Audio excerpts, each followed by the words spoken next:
고린도전서 15장 9절에서 11절 말씀까지 제가 봉독해 드리겠습니다. 나는 사도 중에 가장 작은 자라. 나는 하나님의 교회를 박해하였으므로 사도라 칭함받기를 감당하지 못할 자니라. 그러나 내가 나 된 것은 하나님의 은혜로 된 것이니 내게 주신 그의 은혜가 헛되지 아니하여 내가 모든 사도보다 더 많이 수고하였으나 내가 한 것이 아니요 오직 나와 함께 하신 하나님의 은혜로라. 그러므로 나나 그들이나 이같이 전파하며 너희도 이같이 믿었느니라. 아멘. 우리 또 서로를 위해서 이렇게 축복하겠습니다. 하나님께서 당신을 사랑하십니다. 한번 인사합니다. 하나님께서 당신과 함께 하십니다. 세 번째, 하나님께서 당신을 통해서 영광 받으십니다. 이제 또 나를 향해서 합니다. 하나님께서 나를 사랑하십니다. 나와 함께 하십니다. 나를 통해 영광 받으십니다. 아멘. 말도 될 줄 믿습니다. 아멘. 바울은 내게 주신 은혜가 크다 이렇게 말을 합니다. 그래서 이 본문에서 한 세 가지 정도 바울에게 주신 은혜 말씀을 드리려고 합니다. 첫 번째는 은혜가 크다고 하는 것은 선물이 크다는 것이잖아요. 그래서 첫 번째는 자기 자신이 너무 부족하기 때문에 은혜가 크다고 생각하는 겁니다. 여기 보면 9절 말씀에 나는 사도 중에 가장 작은 자라. 사도 중에 사도가 여러 명이에요. 베드로도 사도고 야고보도 사도입니다. 사도라는 뜻은 보냄을 받았다. 아버지께서 나를 보내신 것처럼 나도 너희를 보내노라. 우리가 다 보냄받은 사람입니다. 네. 너희는 가서 모든 족속으로 제자를 삼아라. 여기 이 땅으로 보냄받으신 줄 믿습니다. 네. 보냄받은 거예요. 우리가 다 보냄받은 사람이에요. 그런데 그 많은 사도주 중에 자기는 지극히 작다라고 말해요. 난 작은 사람이야. 네. 사실 가장 늦게 출발한 사도라고 할 수 있어요. 베드로, 야고보, 요한 같은 경우에는 예수님과 함께 3년을 보냈잖아요. 명절도 같이 보내고 6월절 세보를 보내면서 절기를 지키고 예수님 무슨 말씀하시고 어떤 기적 베풀고 이런 것들을 다른 사도들은 직접 보고 배웠다면 바울 사도는 그 경험이 없습니다. 자기는 똑같이 6월절을 지키긴 했지만 예수님 따라다니면서 그런 경험한 게 없는 거예요. 자기는 그냥 유대인으로서의 열심을 갖고 있던 사람이었죠. 그래서 그런 경험도 없기 때문에 자기는 사도 중에 작은 자기 때문에 자기는 이제 너무 부족하기 때문에 은혜를 많이 받은 것이 되는 거고요. 그리고 또 하나는 나는 하나님의 교회를 박해하였으므로 와 하나님의 교회를 박해했는데 엄청난 잘못된 확신이 있었기 때문에 그런 거예요. 그래서 초대교회가 세운 7 집사님 중에 한 분이 스데반 집사님인데 그 스데반 집사님 죽을 때 거기 있던 사람 그러니까 얼마나 교회를 박해했겠어요. 막 교회만 보면 자기 마음에 자기가 옛날에 잘못한 것들이 막 생각났을 것 같아요. 그래서 자신이 사도가 된 것이라고 되는 것, 교회를 박해하였으므로 사도란 칭함받기를 감당하지 못할 자니라. 나는 그런 말 들을 만한 사도라고 하는 말 들을 만한 사람이 되지 못합니다. 예수님 따라다닌 적도 없고 또 교회도 박해했기 때문에 그렇게 사도라 칭함받기를 나는 감당하지 못합니다. 이렇게 얘기합니다. 그런데 전 이 말씀에서 직분이 크기 때문에 은혜가 큰 게 아니고요. 그러면 사도라고 하면 감당할 만하고 집사님이라고 하면 감당할 만한 겁니까? 그렇지 않습니다. 다 감당하기 어려운 거기 때문에 직분이 크기 때문에 은혜가 크다는 게 아니고요. 본문에서는 이제 나오지 않지만 바울이 자기 이제 개인적으로 쓴 편지. 사실 생각해보면 개인적으로 쓴 편지인데 이게 다 공개가 돼버려가지고 조금 그렇긴 하지만 바울이 디모데전서 1장 15절에 나는 죄인 중에 괴수라고 하잖아요. 여기서는 사도 중에 가장 작은 자라지만 괴수라고 하는 것은 우두머리라고 하는 뜻이거든요. 근데 나는 죄인 중에 괴수다. 그게 1장 15절에 있는데 사실 그 앞에 있는 말씀이 있어요. 빛보다 모든 사람이 받을 만한 이 말이에요. 이건 모든 사람이 믿을 만한 말입니다 하면서 한 말이 그리스도 예수께서 죄인을 구원하시려고 세상에 임하셨다 하였도다. 예수님께서 죄인을 구원하기 위하여 세상에 오셨다. 그리고 그 다음에 내가 죄인 중에 괴수다라고 하는 거거든요. 그러니까 내가 사고라는 직분이 커서 내가 은혜를 받은 게 아니고요. 예수님께서 나 같은 죄인 중에 우두머리 같은 사람을 위해서 이 땅에 오신 그 은혜가 큰 것입니다. 나와 같은 죄인을 구하기 위해서 죄 없으신 예수님을 보내주신 것, 그 자체가 보냄을 받는 게 사도인데 가장 먼저 받은 사도의 기본이 예수님이시잖아요. 예수님이 이 땅에 보냄을 받았어요. 죄인을 구원하기 위해서. 사도들은 그 예수님을 증거하기에 온 것이고요. 그러니까 내가 역할이 커서 직분이 커서 은혜가 큰 게 아니고요. 나와 같은 죄인의 우두머리 같은 괴수를 위해서 예수님을 보내주신 것. 그리스도 예수께서 죄인을 구원하시려고, 나를 구원하시려고 이 세상에 임하신 것. 하나님이 세상을 이처럼 사랑하사 죄인을 구원하기 위하여. 이 은혜가 크다고 하는 것입니다. 나를 살려주시기 위해서 죄 없는 예수님이 우두머리 같은 나를 위해 오셨다. 저 죄를 조금 짓는 그런 사람이 아니라 우두머리는 제일 많이 죄 짓는 사람이잖아요. 죄인 중에 괴수라는 말. 그런 나를 위해서 죽어주신 것이 은혜다라고 하는 것입니다. 그래서 자기가 교회를 박해했던 사람인데, 박해자인데 사도가 된 것, 얼마나 이 은혜가 큰가. 박해자인데 나를 위해서 주님이 오신 것 얼마나 큰가. 바울은 자기가 어떠한 사람인지를 기억하고 있어요. 죄인 중에 괴수라는 말도 그렇고 내가 교회를 박해했다는 것도 그렇고 자기를 기억을 다 하고 있습니다. 우리가 다 기억나요, 사실. 바울도 다 기억하고 있습니다.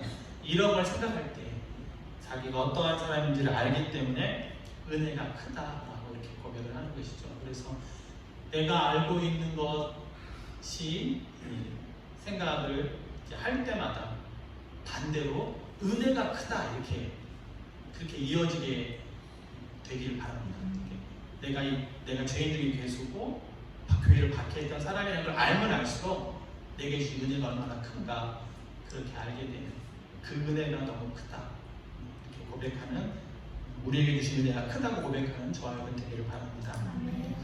두 번째 바울에게 있는 축복은 만남의 복이에요. 만남의 복. 먼저는 이제 예수님과의 만남이죠. 바울이 예수님을 찾은 게 아닙니다. 예수님이 바울에게 그냥 찾아가신 거예요. 그래서 잘못된 길로 가고 있을 때, 죄를 짓는 길에 있을 때, 스데반 집사님 교회 박해하는 거 죄잖아요. 스데반 집사님 죽이는 일을 그런 거 하고 있을 때 예수님께서 바울에게 찾아가셨죠. 그게 사도행전 9장입니다. 사도행전 9장이라는 것 자체가 1, 2, 3, 4, 5순절에 기도하지도 않았고 초대교회에 세워질 때 읽지도 않았고 그냥 핍박하고 있는 중이에요. 그때 사도행전 9장에서 예수님께서 사울아 사울아 어째 네가 나를 핍박하느냐, 누구십니까? 나는 네가 박해하는 예수다 이렇게 말씀하시죠. 예수님을 만난 것, 그게 은혜예요. 찾아와 주신 게 은혜예요. 그래서 그 빛을 통해서 사도 이제 바울이 그 전에 이제 사도 전에 바울이 눈을 멀었다고 되어 있습니다. 9장 9절에 눈을 멀고 사흘 동안 먹지도 못하고 마시지도 못했다 이렇게 되어 있어요. 예수님 만나고 그렇게 된 거예요. 그때 스스로는 내가 벌을 받았다고 생각했을 것 같아요. 내가 벌을 받았구나. 예수님 믿는 사람을 박해했던 것이 내가 벌 받은 거야. 못 보게 되니까 아프면 그런 생각이 들잖아요. 그런데 하나님께서 그 상심하고 있는 바울에게 아나니아라고 하는 선지자를 보냅니다. 그때 아나니아에게 바울에게 찾아가서 기도해 주라고 하니까 아나니아도 그런 말을 해요. 교회에 적지 않은 해를 끼친 사람입니다. 그런데 제가 그 사람에게 가서 기도해 주는 것이 좀 어렵습니다. 이렇게 가기 싫어해요. 교회를 박해하던 사람이니까요. 그때 하나님께서 9장 15절에 이렇게 말씀합니다. 이 사람은 이방인과 임금들과 이스라엘 자손들 앞에서 나를 증거할 그릇이다. 그릇이 커요. 이방인에게도 가고 임금들 앞에도 갑니다. 나중에 사도행전 뒷부분에 가시게 20장쯤 가면 베니게 아그리빠와 거기 앞에 가서 나 간증도 하고 나 로마 시민권자니까 로마 보내달라는 얘기도 하고 임금들 앞에서도 설교하고 간증할 사람이 되고 그 다음에 이스라엘 자손, 그러니까 유대인, 이방인, 임금, 유대인을 향해 쓸 사람이다. 바울이 이방인 전도도 했지만 유대인들 부영들아, 우리 개혁개정에는 부영 이렇게 되는데 현대인의 성경에는 형님들 제 이름 들어보십시오. 형님들 이렇게 하는 내용도 나옵니다. 큰 그릇을 하나님이 쓸 것이다 이렇게 얘기해요. 그래서 아나니아가 그 말 듣고 선지자가 가서 기도해주고 세례받습니다. 세례받고 음식도 먹고 건강해졌다 이렇게 되어 있어요. 그래서 이제 자기가 예수님 만난 거 증거하려고 하니까 주변에서도 안 믿어줘요. 바울을 안 믿어줘요. 적지 않은 해를 끼친 사람이기 때문에. 그래서 바울이 이제 아라비아 광야에 또 가 있는 혼자만의 시간을 보낸다고 되어 있어요. 갈라디아에서 보면. 그러니까 자기가 은혜를 받았는데 무슨 설교를 한다는 게 아니라 내가 예수님 만난 간증을 하고 싶은데 세워주질 않는 겁니다. 들으려고 하는 게 아니에요. 왜냐면 하도 바울이라는 사람이 어떤 사람인 줄 알기 때문에.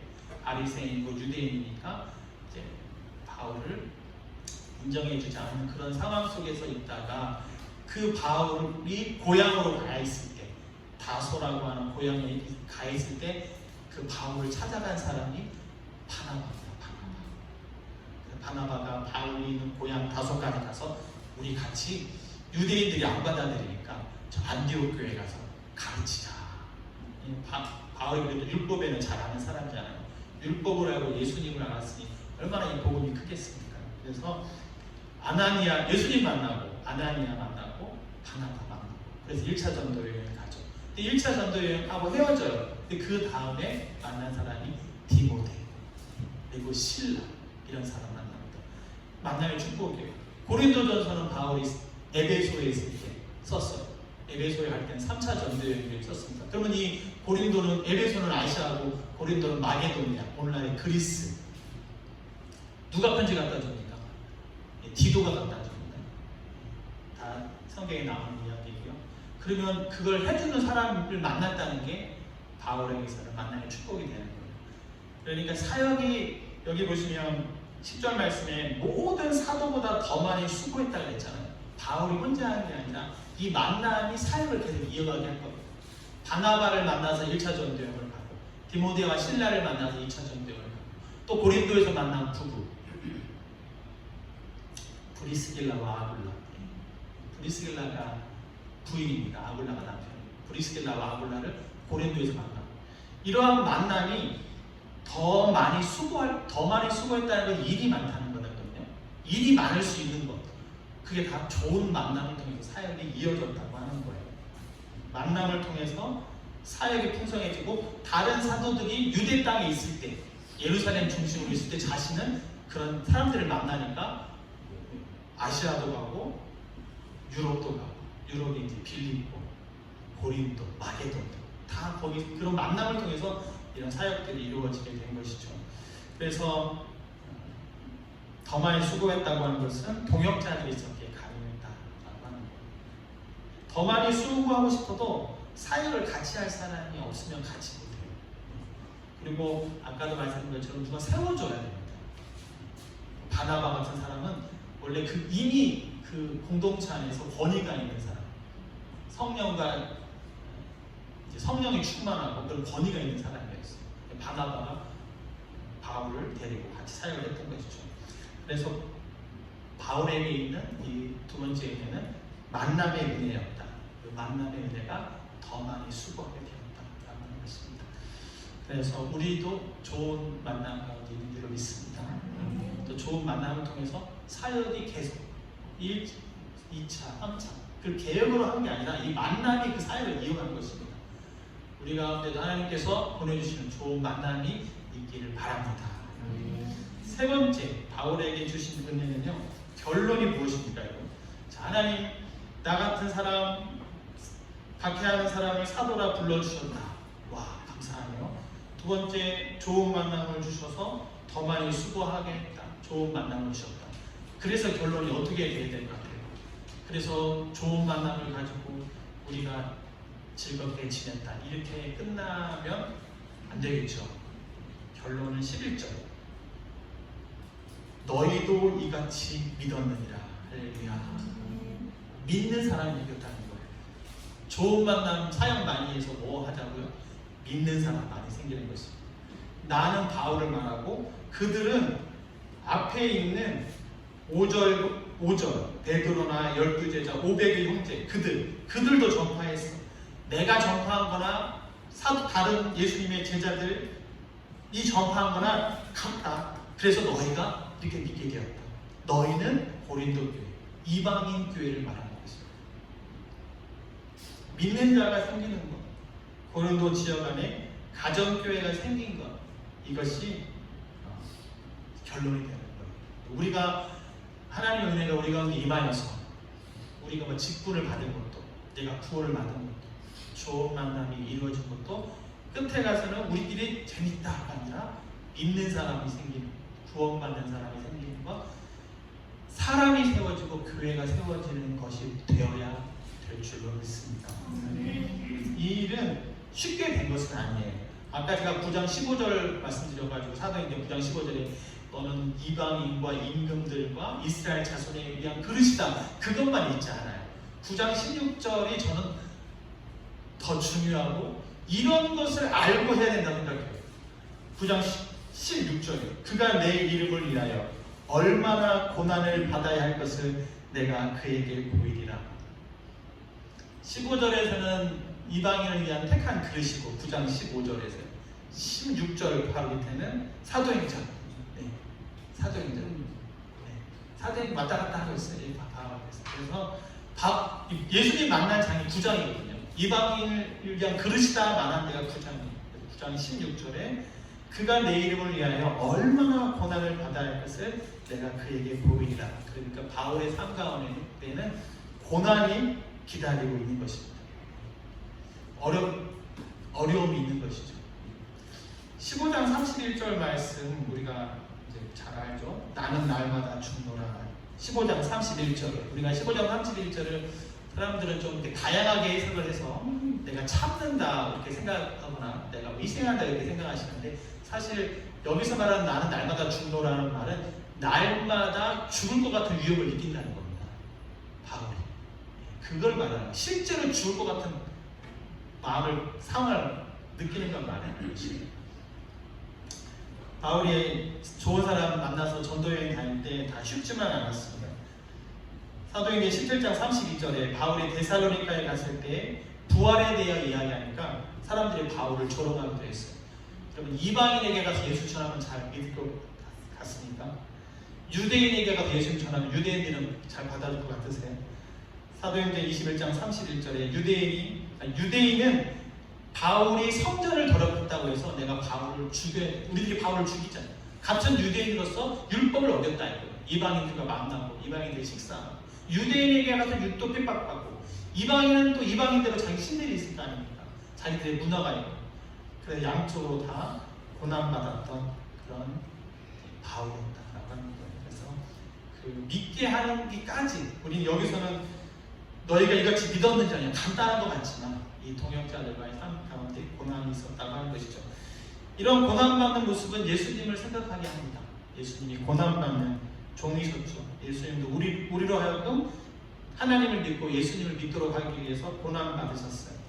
바울의 삶도 예수님처럼 고난받는 삶이었는데 그 결과가 믿게 된 거로 나타났다라고 하는 것입니다.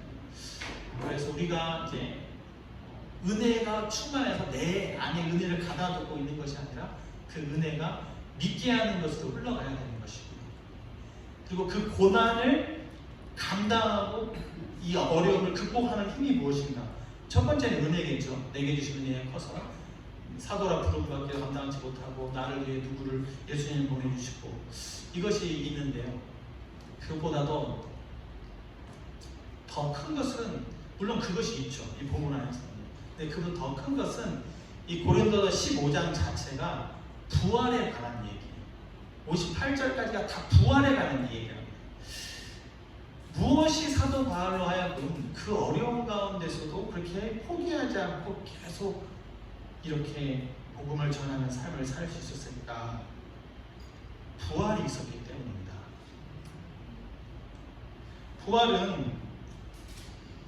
여러분, 부활은 있습니다. 여러분, 부활이 있다는 것이 누군가에게는 굉장히 고통스러운 이야기가 되고요, 누군가에는 굉장히 기쁜 소식이 돼요. 부활이 차라리 없으면 좋겠다, 이렇게 죽고 끝나면 좋겠다는 사람이 있을 수 있는 거예요. 사는 동안만은 내가 하지만 부활은 죽음과 부활은 같이 있는 것입니다, 여러분. 예수님을 다시 살리신 분이 하나님이세요. 요한복음 5장 29절 말씀에 선을 행한 자는 생명의 부활로, 악을 행한 자는 심판의 부활로 나오리라. 부활을 내가 안 선택할 수가 없습니다. 부활은 내가 안 선택할 수가 없어요. 나 부활하고 싶지 않아요. 한동안 부활이 안 되는 게 아닙니다. 모든 사람이 다 부활합니다, 여러분. 모든 사람이 부활함으로 말미암아 선을 행하는 것이 죽음으로 끝나는 것이 아니라 상급으로 이어지게 되는 것입니다. 악을 행하는 것이 죽음으로 끝나는 것이 아니라 벌과 지옥으로 이어지게 되는 거예요. 내가 은혜를 너무 많이 받았어. 사역을 많이 했어. 근데 죽었어. 그럼 끝났네요. 저 사람은 사역을 하나도 안 했어. 근데 죄짓다가 죽었어. 그래도 끝났는데 무슨 차이가 있는 거죠? 내가 이 사람을 믿게 했어. 근데 이 사람이 죽었어. 근데 끝났어. 그럼 믿으거나 안 믿으랑 무슨 차이가 있냐는 거예요. 끝났는데. 아니, 죄짓지 마세요. 여기 15장 34절 말씀에 깨어 의를 행하고 죄를 짓지 말라고 되어 있거든요.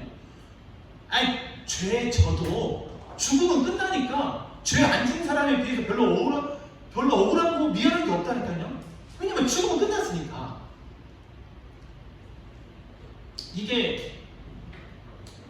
전 이게 너무 와닿더라고요. 죽음이 끝이다라고 하는 사람은 32절 표현대로 한다면, 죽은 자가 다시 살아나지 못한다면 내일 죽을 터이니 먹고 마시자 하자. 죽음이 끝이니까 살 때만 먹고 마시자로 하게 된다는 거예요. 그 사람이 예수를 믿었어도 죽음이 끝이니까 좀 후회스럽게 되는 거예요. 차라리 예수 안 믿고 내가 하고 싶은 거 다 하고 살지, 내가 예수 믿어가지고 할 거 못하고 죽었네, 억울해진단 말이에요. 근데 내가 죽었는데 부활이 있음으로 말미암아 억울한 게 아니라 상급으로 가게 되고, 실컷 죄져서 안 들키고 뭐 어떻게 했다 할지라도 부활이 있음으로 말미암아 심판을 가고 지옥으로 가게 되는 거예요. 이게 나눠지게 되는 것입니다. 여기서 상 하나도 안 받아도 괜찮아요. 부활은 죽음이 있는 거거든요. 죽음이 있어야 부활이 있으니까. 죽고 난 다음에 상 받는 것이 영원한 상이 되는 것입니다. 영원한 기업이 되는 거예요. 여기까지 내가 죽으면 내가 아무리 상장을 많이 받았어도 다 놓고 가야 되고, 남아 계신 분들이 어떻게 할지도 몰라요. 또 역사가 또 다르게 평가할지도 몰라요. 유한한 거라는 거예요. 근데 죽음 이후에 받는 상과 기업은 영원한 거라는 것이죠. 바울이 쓴 편지 중에, 이 서신 중에서 제일 나중에 쓴 서신이 디모데후서입니다. 디모데후서 4장 8절에 이런 말씀이 있어요. 디모데후서 4장 8절에 이제 후로는 나를 위하여 의의 면류관이 예비되어 있습니다. 주 곧 의로우신 재판장이 그날에 내게 주실 것이요, 내게만 아니라 주의 나타나심을 사모하는 모든 자에게 도리라. 의의 면류관 언제 받나? 그날에 받는다. 주 곧 의로우신 재판장이 내게 주실 것이다. 그리고 내게만 아니라 그의 나타나심을 사모하는 모든 사람도 그 면류관을 받을 것이다. 그게 바울의 믿음이었어요. 언제 성경에서 바울이 상 받은 적 있어요? 고난만 받았지. 그래도 믿는 사람 생기면서 계속 갈 수 있는 힘이 무엇인가? 직분도 안 하면 뭐 안 하는 거죠. 누가 뭐 사도라는 직분 안 하면 안 하는 거예요. 내게 주신 은혜가 커도 안 하면 안 하는 겁니다. 힘드니까요.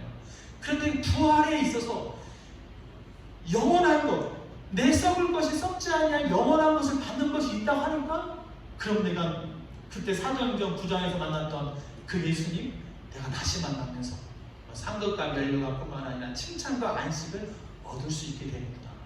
그리고 믿지 않는 사람들은 뭐 어쨌든 간에 부활이 있으니까 죽음으로 끝이면 전도 안 한다니까요. 죽음으로 끝이면 죽음 이후에 심판이 있기 때문에 안 할 수가 없게 되는 것입니다. 누군가는 부활이 엄청난 복음이고 상과 쉼과 안식이 되는 것이고, 누군가는 심판이 가기 때문에 바울로서는 내게 주신 은혜도 크지만 죽고 사는 문제이므로 영원한 심판에 이른 문제이므로 내가 모든 사도보다도 더 많이 수고를 안니할 수 없다라고 하는 것입니다. 우리가 은혜 받은 걸 생각하면 하늘을 두루마리 삼고 바다를 먹물 삼아도 다 쓸 게 많아요. 근데 그 다음에요. 그 은혜가 어디로 흘러가고 있죠? 우리끼리 모여서 같이 막 이렇게 재밌게 기타 치면서 막 그렇게 하는 걸로 흘러가는 건가요? 그렇게 흘러가지 않고 그들이 믿게 하는 것으로 너희도 이같이 믿었느니라. 이방인들이 믿게 하는 것으로 흘러갔다는 거죠. 바울의 전도여행이 다 믿게 하는 것으로 흘러간 거예요. 그래서 내게 주신 은혜가 다른 사람을 믿게 하는 것으로서 그렇게 흘러가야 된다고 하는 겁니다. 부와 명예를 이 땅 가운데에서 바울은 얻지 못했어요. 이러한 이제 질문을 좀 혼자 했어요. 여러분들은 지난 6개월 동안 왜 교회를 매주마다 나오셨습니까? 또 저도 제 자신에게 물어보고 너는 왜 매주마다 교회를 갔니? 우리 아이가 물어보더라고요. 스페인 학교도 방학을 하고 한글 학교도 방학을 했는데 왜 교회는 방학을 안 하고 매주마다 가야 되는가? 내가 그 말을 딱 들었을 때 그냥 교회는 가야 되는 거야 이렇게 말하고 난 다음에 혼자 생각했습니다. 그러면 나는 왜 매주 교회를 가야 되고 여러분들은 매주 왜 교회를 보고 계십니까? 분명한 것은 어떤 이유가 있을 거라고 하는 것이고 이 뜨거운데 열심히 뛰는 선수들 보면 무슨 이유가 있지 않겠습니까? 그 수고를 하는 데는 이유가 있지 않겠냐는 거예요. 그럼 우리는 무슨 이유로 이렇게 매주마다 교회에 와서 예배를 드리시나요? 스스로 한번 물어도 보시고 또 그거에 대한 대답이 있으시길 바라요. 저는 여기서 두 가지입니다. 아니 세 가지네요. 첫 번째, 내게 주신 은혜가 너무 크다. 사도라고 한 직분, 설교자라고 한 직분을 받았다. 세 번째, 저들로 하여금 믿게 하는 것이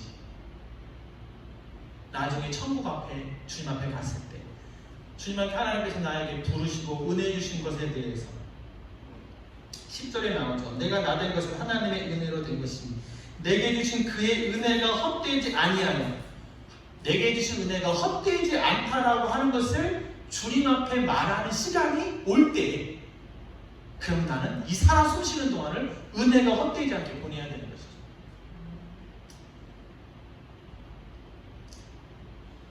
지금은 우리가 희귀합니다.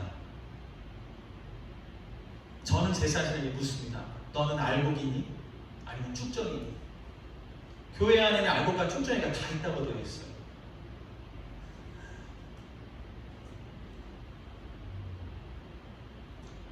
근데 하나님 예수님께서 내게 주라고 합니다.